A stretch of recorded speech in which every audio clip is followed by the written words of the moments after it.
Páčil sa mi hlavne prvý polčas, dali sme naozaj pekný gól, ale vzhľadom na tie situácie, ktoré sme mali, nehovorím, že vyslovene gólové príležitosti, ale tie krídelné akcie, či zľava, či sprava, posledná finálna prihrávka z toho prvého počasu sme mali vyťažiť viac ako jeden gól.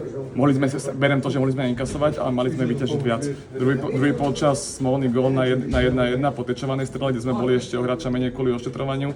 To nás troška rozhodilo, ten prvý gól môžeme dostať, ale potom sme sa troška možno opustili koncentráciu, dostali sme veľmi rýchlo gól na 2-1, nastala tam troška panika. Mali sme možno ešte podanie Aliho potom šancu na vyrovnanie.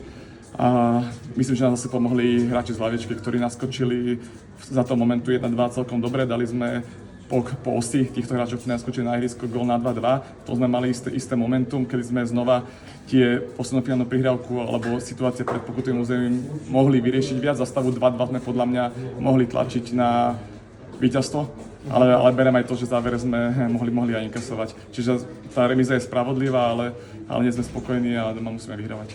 No ja by som vôbec hovorím, že neriešil nejak tú prípravu. Tam som povedal, že v príprave som chcel, aby sa to družstvo naučilo vyhrávať, čo sa nám podarilo. Možno vďaka tomu sme nejakou mentalitou vybojovali zápas na Slovane. A nepovedal by som možno, na Slovane bola pasivita. A dneska by som ten druhý počas neoznačil ako nejakú pasivitu, skôr to, že jak sme inkasovali ten gól, tak sme dosť nervozneli. Začali sme potom veci tlačiť a nerobili sme tie veci, ktoré chceme robiť. V prvom počase som videl viac toho, čo trénujeme. Ale ak dokončím, je to mladé družstvo a liga je niečo úplne iné ako príprava, som celý čas hovoril. Tak, ako som povedal, prvý počas na našej ľavej strane sme boli v dobrých situáciách 1-1 a chcel som z tej ľavej strany vyťažiť viac.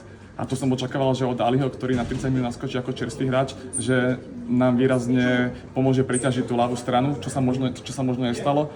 Ale zase hovorím s ďalšími troma hráčmi, ktorí naskočili, som bol veľmi spokojný. A uvažovanie som mal také, že možno niekto hovorí len na podiele niečo na Slovane, ale on je útočník a na Slovane potrebuje komfort spoluhráčov. Na Slovane nemal gólovú šancu, ale odviedol veľké kvantum roboty bez lopty. A dneska znova odviedol veľkú robotu pre družstvo.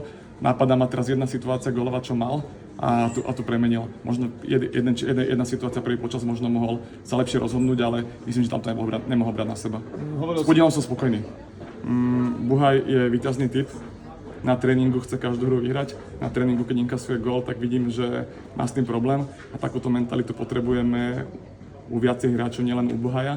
Ale hovorím, že stále ešte je mladý, veľmi chce a niekedy sa práve troška potrebuje ukloniť. Jak napríklad, jak sme dostali ten gól na 1-1, keď ho rozhodca nepustil do hry, ale nemôže potom zobrať z tej situácie žltú kartu ako stredný obranca, keď 2 minúty pred koncom tam bol protiútok, ktorý možno mohol prerušiť a tým, že mal žltú kartu, tak nemá na to priestor. Čiže je tam priestor na posun, ale tá jeho mentalita je výborná.